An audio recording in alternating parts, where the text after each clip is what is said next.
اپنا قدیم قانون کے مطابق بیٹی کو وراثت میں حصہ نہیں دیتے، اس کے تلافی کے لیے ان کے یہاں یہ قدیم رسم چل پڑی ہے کہ شادی کے موقع پر بیٹی کو زیادہ سے زیادہ سر و سامان دیا جائے، چنانچہ وہ اپنی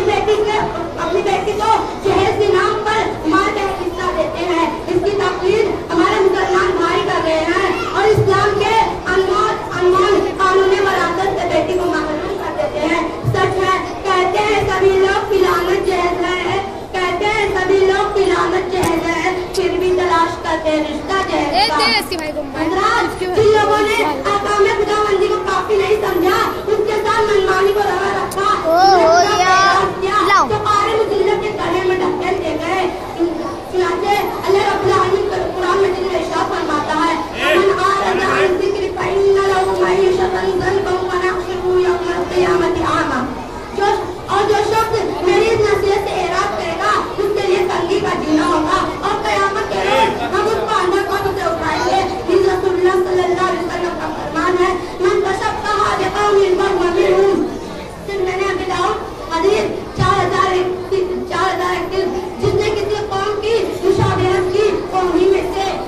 بعض لوگ دلیل کے طور پر کہتے ہیں کہ نبی صلی اللہ علیہ وسلم اپنی چہیتی اور لاڈلی بیٹی حضرت فاطمہ رضی اللہ عنہا کو جہیز دیا تھا، اس لیے جہیز دینا کوئی حرج نہیں۔ آپ کو معلوم ہونا چاہیے کہ حضور صلی اللہ علیہ وسلم کی 4 بیٹیاں تھیں، زینب رضی اللہ عنہا جن کا نکاح حضرت عاص بن ربیع سے ہوا، رقیہ رضی اللہ عنہا جن کا نکاح حضرت عثمان رضی اللہ عنہ سے ہوا، اور رقیہ رضی اللہ عنہا کا انتقال کر جانے کے بعد حضرت ام کلثوم رضی اللہ عنہا حضرت عثمان غنی رضی اللہ عنہ کے نکاح میں آئی، جس کی وجہ سے حضرت عثمان غنی رضی اللہ عنہ کو ظلم علیہ کا خطاب ملا۔ چھوٹی بیٹی فاطمہ رضی اللہ عنہا جن کا نکاح حضرت علی بن ابی طالب رضی اللہ عنہ سے ہوا، ان تینوں بیٹیوں کو حضور صلی اللہ علیہ وسلم نے جہیز کیا دیا، بلکہ نبی کریم صلی اللہ علیہ وسلم بچپن ہی سے حضرت علی رضی اللہ عنہ کو اپنی کفالت میں رکھتے تھے اور ہر طرح سے ان کی دیکھ بھال فرمایا کرتے تھے۔ ان کے پاس ایک چادر تھی جس کو حضور صلی اللہ علیہ وسلم میراث کرتے حضور نے ان کو گھر بسانے کے لیے کچھ سامان دیا تھا، جس کے متعلق حضرت علی رضی اللہ عنہ خود فرماتے ہیں کہ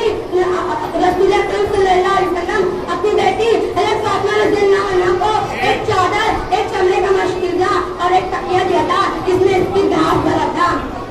میں نے کہا جہیز دینا سنت رسول نہیں، اگر سنت رسول ہوتا تو آپ صلی اللہ علیہ وسلم اپنی دوسری صحابیوں کو اسے معلوم نہیں کرتے، اور اس طرح کی بات بھی صحابہ کرام رضی اللہ عنہم کی زندگی میں بھی نہیں ملتی تھی کہ جہیز دینا سنت رسول ہے۔ ارے پڑھو اور بغوش دل پڑھو جناب محمد رسول اللہ صلی اللہ علیہ وسلم کی حدیث کو، جو شخص کسی جو لڑکی کی پرورش کرتا، کسی جوان کرتا ہے، وہ جنت میں میرے ساتھ ایسا رہے گا۔ آپ صلی اللہ علیہ وسلم نے ہاتھ کی دونوں انگلیاں ملا دی، نوجوانوں اٹھو اور دنیا سے کہہ دو، اپنی لالچی والدین سے بھی پکار میں کہہ دو، میں اسلام کا شہدائی ہوں، قوم ملت کا دائی ہوں، میں نے شادی 1 ہفتے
سنیے کہ شاعر نے کیا خوب کہا ہے.